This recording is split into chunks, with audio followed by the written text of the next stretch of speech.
Nous passons maintenant à la crise diplomatique entre la Russie et la Turquie. Le président russe Vladimir Poutine a accusé la Turquie d'avoir abattu l'un de ses avions de combat la semaine dernière pour protéger son alimentation en pétrole qui, dit-il, proviendrait du groupe État islamique. Nous venons tout juste de recevoir des informations à l'effet que d'importantes quantités de pétrole, à une échelle industrielle, venant des centres de production contrôlés par l'État islamique et d'autres organisations terroristes, sont entrés en Turquie.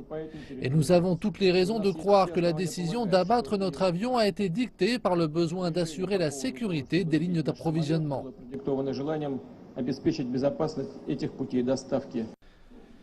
Vladimir Poutine a fait cette déclaration tout juste après avoir refusé de rencontrer le président turc Recep Tayyip Erdogan en marge de la conférence sur le climat à Paris.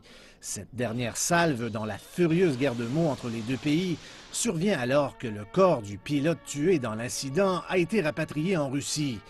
Le ministre russe de la Défense a accueilli l'avion transportant le corps d'Oleg Peshkov près de Moscou.